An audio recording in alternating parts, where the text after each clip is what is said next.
All right, welcome back to Reading Out Loud, and today we're reading Chapter 9 of Animal Farm. Boxer's split hoof was a long time in healing. They had started the rebuilding of the windmill the day after the victory celebrations were ended. Boxer refused to take even a day off work, and made it a point of honor not to let it be seen that he was in pain. In the evenings, he would admit privately to Clover that the hoof troubled him a great deal. Clover treated the hoof with poultices of herbs, which he prepared by chewing them, and both she and Benjamin urged Boxer to work less hard. Quote, "A horse's lungs do not last forever," quote, she said to him. But Boxer would not listen. He had, he said, only one real ambition left, to see the windmill well underway before he reached the age for retirement. At the beginning, when the laws of Animal Farm were first founded, the retiring age had been fixed for horses and pigs at 12, for cows at 14, for dogs at 9, for sheep at 7, for hens and geese at 5. Liberal old age pensions had been agreed upon, and as yet no animal had actually retired on pension, but of late the subject had been discussed more and more. Now that the small field beyond the orchard had been set aside for barley, it was rumored that a corner of the large pasture was to be fenced off and turned into a grazing ground for superannuated animals. For a horse, it was said, the pension would be 5 pounds of corn a day, and in winter 15 pounds of hay, with a carrot or possibly an apple on public holidays. Boxer's 12th birthday was due in the late summer of the following year. Meanwhile, life was hard. The winter was as cold as the last one had been, and food was even shorter. Once again, all rations were reduced, except those of the pigs and the dogs. A too rigid equality in rations, Schuyler explained, would have been contrary to the principle of animalism. In any case, he had no difficulty in proving to the other animals that they were not, in reality, short of food, whatever the appearances may be. For the time being, certainly, it had been found necessary to make readjustment of rations. Squealer always spoke of it as a readjustment, never as a reduction. But in comparison with the days of Jones, the improvement was enormous. Reading out the figures in a shrill, rapid voice, he proved to them that in detail that they had more oats, more hay, more turnips than they had had in Jones's days, that they were working shorter hours, that their drinking water was of better quality, that they lived longer, that a larger portion of their young ones had survived infancy, and that they had had more straw in their stalls and suffered less from fleas. The animals believed every word of it. Truth to tell, Jones and all he stood for had almost faded out of their memories. They knew that life nowadays was harsh and bare, but that they were often hungry and often cold, and that they were usually working when they were not asleep. But doubtless it had been worse in the old days. They were glad to believe so. Besides, in those days they had been slaves, and now they were free, and that made all the difference, as Squealer did not fail to point out. There were many more mouths to feed now. In the autumn, the four sows had all littered about simultaneously, producing 31 young pigs between them. The young pigs were piebald, and as Napoleon was the only boar on the farm, it was possible to guess at their parentage. It was announced that later, when bricks and timber had been purchased, a schoolroom would be built in the farmhouse garden. For the time being, the young pigs were given their instruction by Napoleon himself in the farmhouse kitchen. They took their exercise in the garden, and were discouraged from playing with other young animals. About this time, too, it was laid down as a rule that when a pig and any other animal met on the path, the other animal must stand aside, and also that all the pigs, of whatever degree, were to have the privilege of wearing green ribbons on their tails on Sundays. The farm had a fairly successful year, but were still short of money. There was the bricks, the sand, and lime for the schoolroom to be purchased, and it would also be necessary to begin saving up for the machinery for the windmill. Then there were the lamp oil and candles for the house. Sugar for Napoleon's own table, he forbade this to the other pigs, on the ground that it made them fat, and also the usual replacements such as tools, nails, string, coal, wire, scrap iron, and dog biscuits. A stump of hay and a part of a potato crop were sold off, and the contract for eggs was increased to 600 a week, so that the year the hens barely hatched enough chicks to keep their numbers at the same level. Rations, reduced in December, were reduced again in February, and the lanterns in the stall were forbidden to save oil. But the pigs seemed comfortable enough, and in fact were putting on weight if anything. One afternoon, in late February, a warm, rich, appetizing scent, such as the animals had never smelled before, wafted itself across the yard from the little brew house, which had been disused in Jones's time, and which stood beyond the kitchen. Someone said it was the smell of cooking barley. The animals sniffed the air hungrily and wondered whether a warm mash was being prepared for their supper, but no warm mash appeared, and on the following Sunday it was announced that from now onward all barley would be reserved for the pigs. The field beyond the orchard had already been sown with barley, and the news soon leaked out that every pig was now receiving a ration of pint of beer daily, with half a gallon for Napoleon himself. Wow. Which was always served to him in the Crown Derby soup tureen. But if there were hardships to be home, they were partly offset by the fact that life nowadays had been a greater dignity than it had been before. There were more songs, more speeches, more processions. Napoleon had commanded that once a week should be held something called a spontaneous demonstration, the object of which was to celebrate the struggles and triumphs of Animal Farm. At the appointed time, the animals would leave their work and march around the precincts of the farm in military formation, with the pigs leading, then the horses, then the cows, then the sheep, then the poultry. The dogs flanked the procession, and at the head of all marched Napoleon's black cockerel. Boxer and Clover always carried between them a green banner, marked with the hoof and the horn, and the caption, "Long live Comrade Napoleon." Afterwards, there were recitations of poems composed in Napoleon's honor, and a speech by Squealer giving particulars of the latest increases in the production of foodstuffs, and on occasion a shot was fired from the gun. The sheep were the greatest devotees of the spontaneous demonstration, and if anyone complained, as a few animals sometimes did, when no pigs or dogs were near, that they wasted time and it meant a lot of standing about in the cold, the sheep were sure to silence him with a tremendous blaring of 4 legs good, 2 legs bad. But by and large, the animals enjoyed these celebrations. They found it comforting to be reminded that, after all, they were truly their own masters, and that the work they did was for their own benefit, so that what with the songs, the processions, Squealer's list of figures, the thunder of the gun, the crowing of cockerel, and the fluttering of the flag, they were able to forget that their bellies were empty at least part of the time. In April, Animal Farm was proclaimed a republic, and it became necessary to elect a president. There was only one candidate, Napoleon, who was elected unanimously. On the same day, it was given out that fresh documents had been discovered which revealed further details about Snowball's complicities with Jones. It now appeared that Snowball had not, as the animals previously imagined, merely attempted to lose the Battle of Cowshed by means of a stratagem, but had been openly fighting on Jones's side.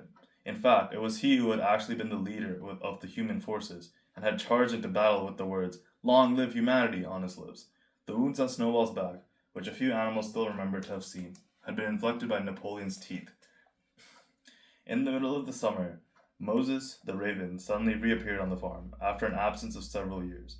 He was quite unchanged, still did no work, and talked in the same strain as ever about Sugar Candy Mountain. He would perch on the stump, flap his black wings, and talk by the hoot to anyone who listened. "Up there, comrades," he would say solemnly, pointing to the sky with his large beak.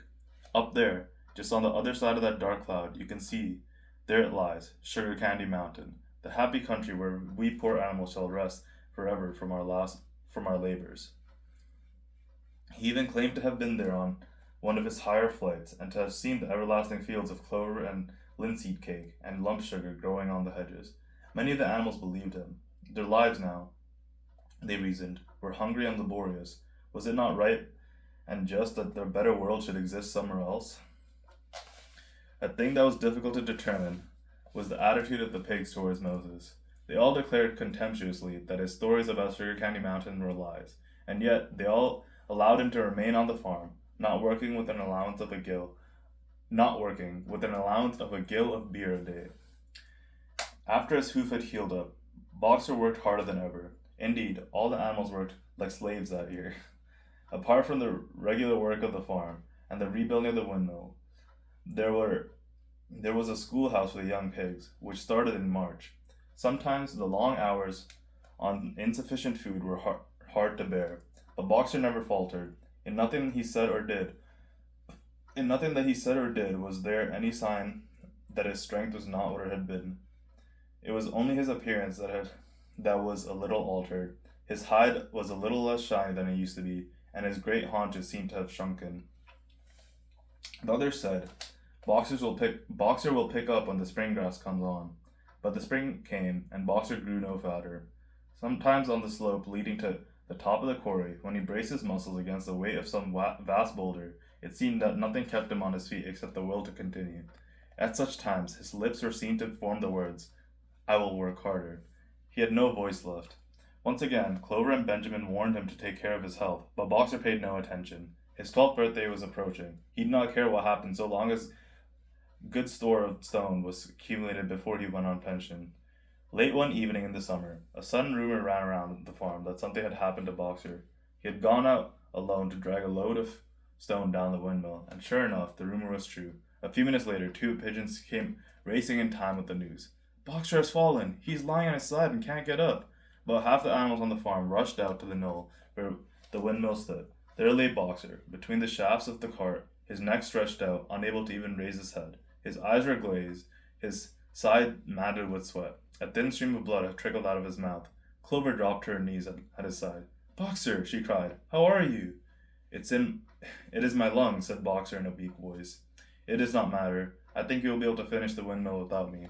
There's a pretty good store of stone accumulated. I had only another month to go in any case. To tell you the truth, I had been looking forward to my retirement, and perhaps, as Benjamin is going old too, they will let him retire at the same time and be a companion to me." "We must get help at once," said Clover.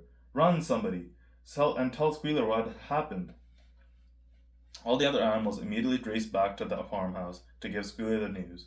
Only Clover remained, and Benjamin, who lay down at Boxer's side, and without speaking, kept the flies off him with his long tail.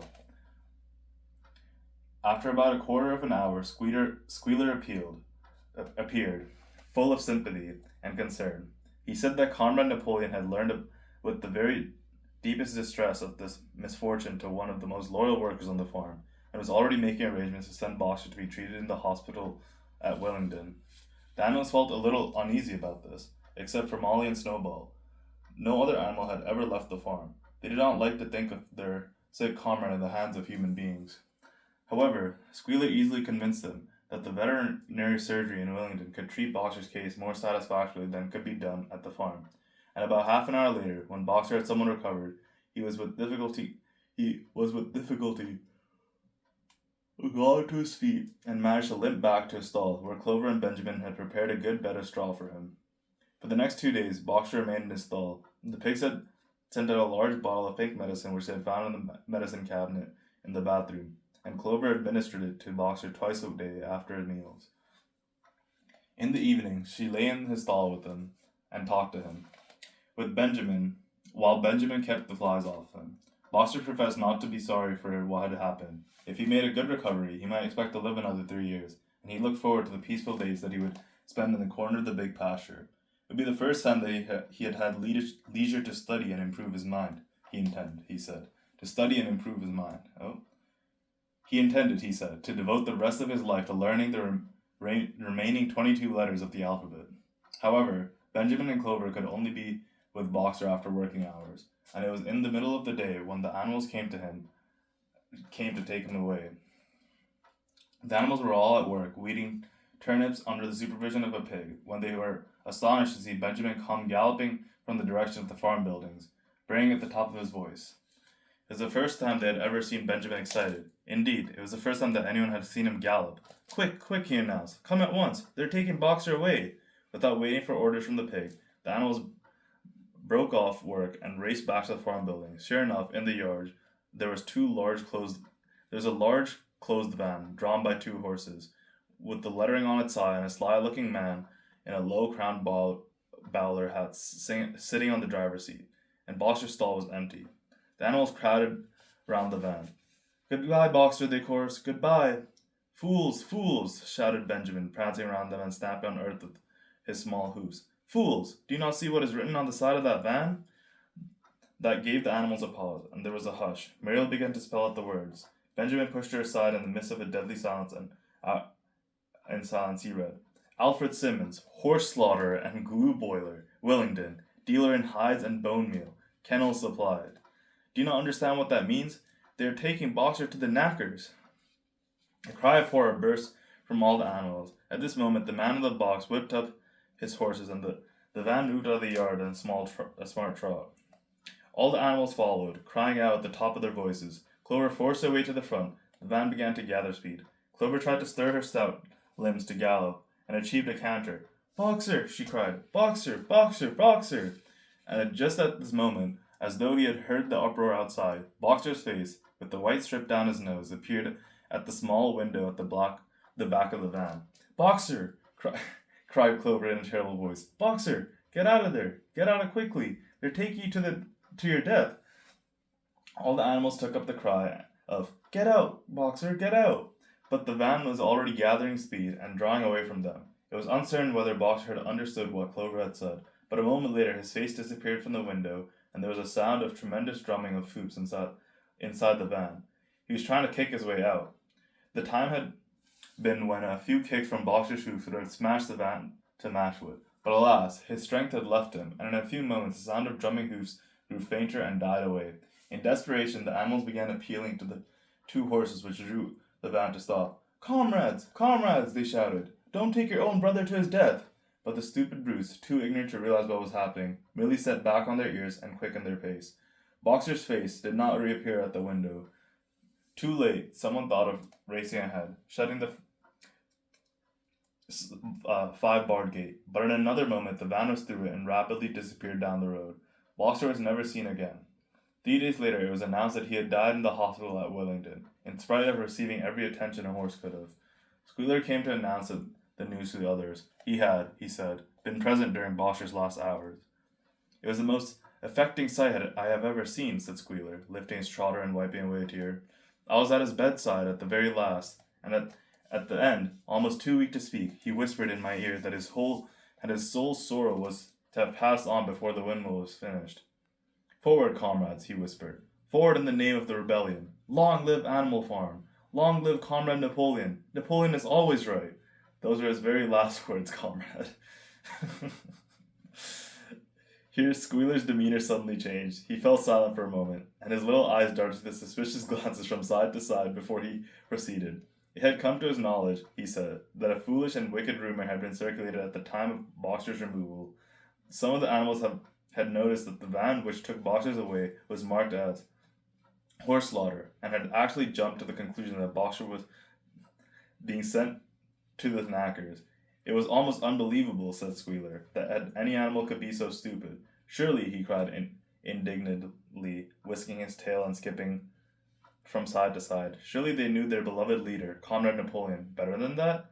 But the explanation was really simple. The van had previously been the property of the knacker, and had been brought by the veterinary surgeon, who had not yet painted the old name out. That was how the mistake had arisen. The animals were enormously relieved to hear this, and when Squealer went on to give further graphic details of Boxer's deathbed, the admirable care he had received, and the expensive medicine for which Napoleon had paid without a thought of the cost, their last doubts disappeared, and the sorrow that they felt for their comrade's death was tempered by the thought that at least he had died happy. Napoleon himself appeared on the meeting the following Sunday morning, and pronounced a short oration in Boxer's honor. It had not been possible, he said, to bring back their lamented comrade's remains for the interment on the farm, but he had ordered a large wreath to be made from the laurels in the farmhouse garden, and sent down to be placed on Boxer's grave. In a few days' time, the pigs intended to hold a memorial banquet for Boxer's honor. Napoleon ended his speech with a reminder of Boxer's two favorite maxims: "I will work harder," and "Comrade Napoleon is always right." Maxims, he said, which every animal would do well to adopt as his own. On the day appointed for the banquet, a grocer's van drove up from Willingdon and delivered a large wooden crate at the farmhouse. That night, the sound of uproarious singing, which was followed by what sounded like a violent quarrel, and it ended at about 11 o'clock with a tremendous crash of glass. No one stirred in the farmhouse before noon on the following day, and the word went out round that's from somewhere or other, the pigs had acquired the money to buy themselves another case of whiskey. Wow, they really slammed out Boxer. It's messed up. They got a bunch of whiskey out of it. Well, that was the end of chapter 9. It's pretty. I really like that chapter. That's probably my favorite chapter, and I think there's only 10 chapters, so we're almost on the last chapter. Pretty excited for that.